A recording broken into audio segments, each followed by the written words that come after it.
Alrighty, Chef Buck here, and today we're cooking us up a super delicious, super flavorful Spanish quinoa dish. I love quinoa. It's such a versatile ingredient, a great alternative to rice, so give it a try, especially if you're trying to cut down on the red meat, because it is a complete protein.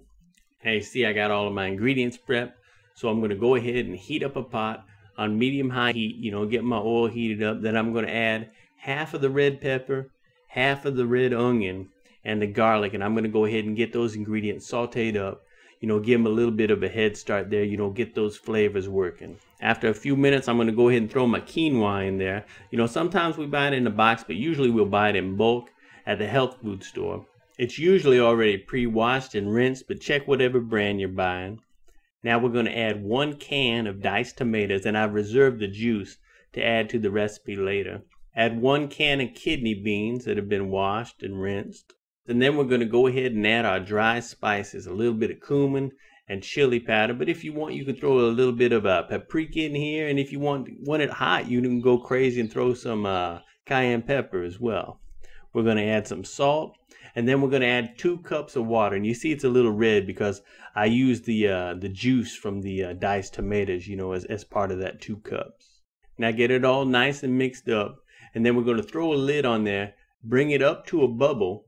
And then we're going to reduce the heat down to low, get it to a simmer. Then we're going to cover it up and let it bubble away for about 10 or 15 minutes, usually closer to 15 minutes. Basically, you want the quinoa to absorb all that water, just like rice. And then we'll go ahead and get it off the heat, and we'll fluff it up so that it'll cool down a little bit. We don't want it to cool completely, but we don't want it to be piping hot when we throw in the rest of these ingredients, because they're raw ingredients, and they're really going to give this dish a terrific flavor and transform it from not only a dish that tastes great, but into something that's going to be great for you. If you're into that kind of thing, which if you're a middle-aged man like me, you might be.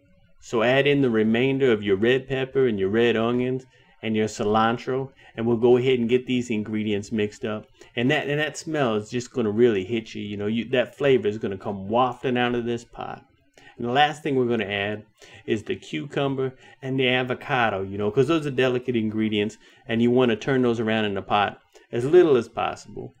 Squeeze you some lime juice on there, because that's going to help preserve the color of that avocado and keep this dish fresh. You don't have to use lime. If you don't want to, you can use lemon.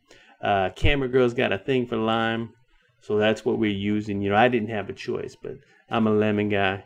She's a lime girl. I don't know, maybe that's why we get along. But look how terrific this dish looks. It's so colorful. Like I said, it's super duper delicious, a complete protein.